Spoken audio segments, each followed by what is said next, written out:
First, you will place the tilt legs at the proper locations. Short legs at the south rail locations and tall legs at the north rail locations. You will now install the U-foot of the tilt leg on the standoffs with the weatherproof cap of the standoff under the U-foot and tighten with a torque wrench.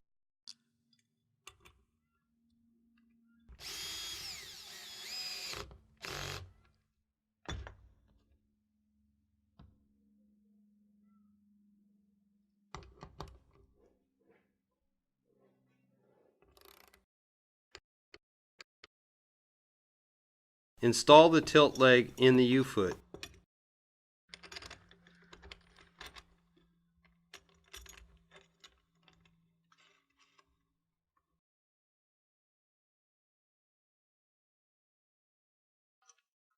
You will slide in the rail the 3/8 bolts for the attachments to the tilt legs and the 1/4 inch bolts needed for the mid clamps. A good tip is to tape the ends of the rails to stop the bolts from sliding out if you're going to be moving the rails around on the roof.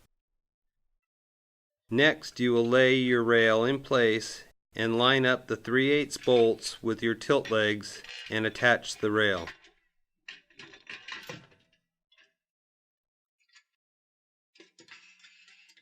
With the rails mounted on the tilt legs, use a straight edge and place the straight edge across the rails. Adjust the tilt of the leg and rail until the rail becomes flush with the straight edge for both the north and south rails, and tighten the legs in the correct angle. Properly torque the rails and legs with a torque wrench to 180 inch-pounds.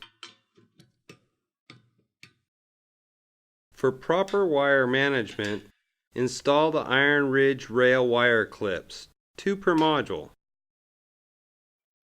Measure and mark a minimum of 1.5 inches from the end of the rail.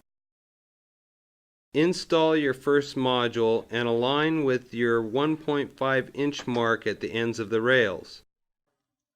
Install your end clamps and torque to the required 65 inch-pounds of torque.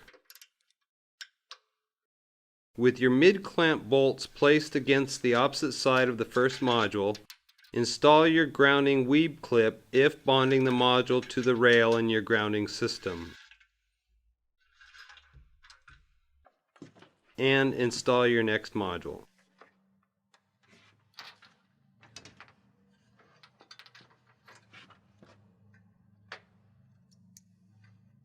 Install the mid clamps. If using a battery drill motor, set on a low torque setting, and then using a torque wrench, tighten to the required 120 inch-pounds of torque.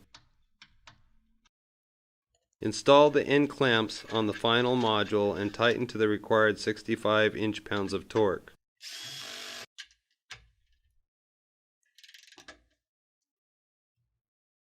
For a clean, completed project, install our rail end caps.